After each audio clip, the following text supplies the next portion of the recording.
Hi everybody. Nowadays we as parents are under a lot of pressure to perform. There's so much information out there about how to parent, how not to parent.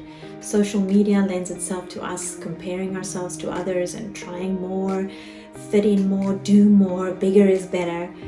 Today I'm here to tell you that when we are parenting neurodivergent kids, autistic kids, less is more. And your aim really should be to do just enough, because just enough is the sweet spot. And that's where you're probably going to be able to really connect with your child and really be the guide that they need to prepare them for the world. My name is Tanya Kemp. I'm a clinical counselor and a consultant for parents of autistic children, and I educate teachers to help them create inclusive and safe environments for neurodivergent students. Those parents who work with me will know how I always emphasize the fact that we shouldn't overwhelm our children. We need to do less to achieve more. We often overwhelm our children with too much language. We give instructions, repeat instructions, rephrase instructions. We ask lots of questions, give lots of prompts, make many demands of our children on everyday life. And in doing so, we're overwhelming our children and creating barriers and obstacles to really connecting and relating to them. It's really important to remember that communication is so much more than words. Sometimes the most effective way of communicating understanding, thoughtfulness, kindness, truly seeing your child is in the non-verbal channels of communication. The softness in your eyes, the tone of your voice, the way that your head tilts, the way that your hands touch a shoulder or a back.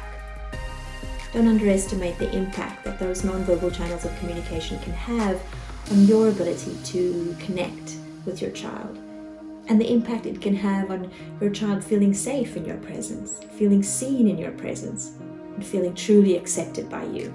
So sometimes communicating with non-verbal channels of communication puts you right in that sweet spot, that spot of doing just enough, offering just enough, not overwhelming your child's processing system, and instead communicating a message that's coherent and easy for them to internalize and believe going forward.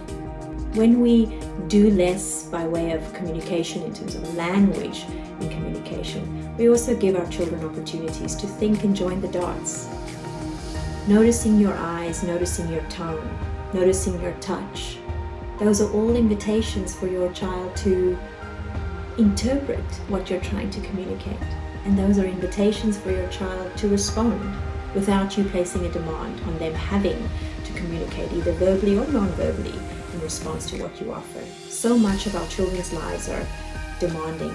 Every environment they walk into, there are demands placed on them. Things that other children find easy to do for our children can be really hard and can require quite a bit of mental energy and motor coordination. And that all strips them of energy and that they might have available to engage meaningfully with you or with the world. They're so bogged down by the demands of things that to other people are easy and are expected for them to be easy too, that they have no room for anything else. So let's not add to that demand.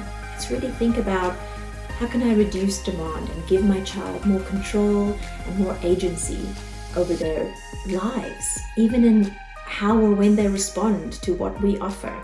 Expecting nothing in response can be so liberating for your child, because so much of their day is just about giving responses, following prompts, following commands, doing what other people expect them to do.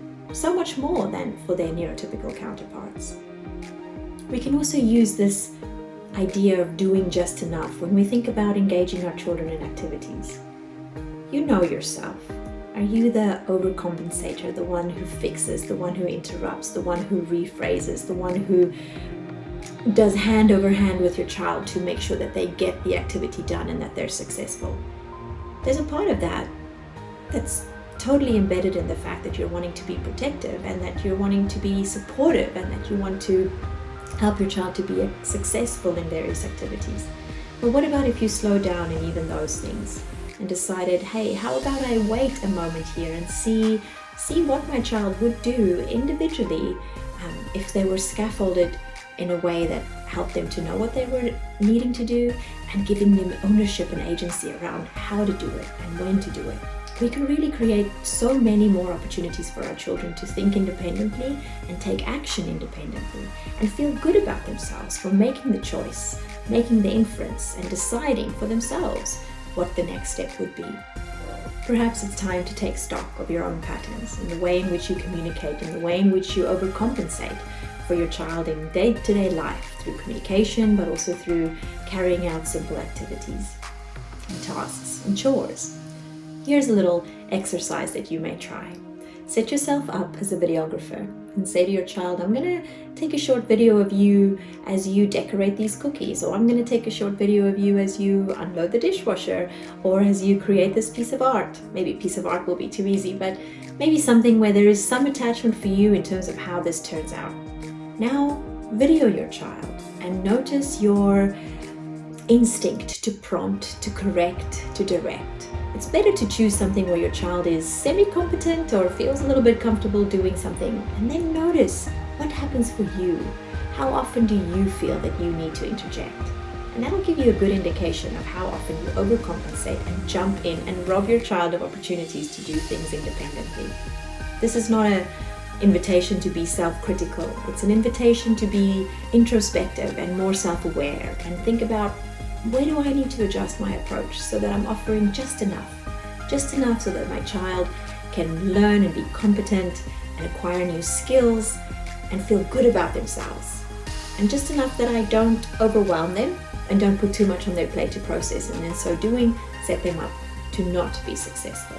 When we've been used to overcompensating and taking a very directive role with our children, these habits are hard to change. They require a lot of attention, intention, self-awareness, and the ability to be reflective without being self-critical.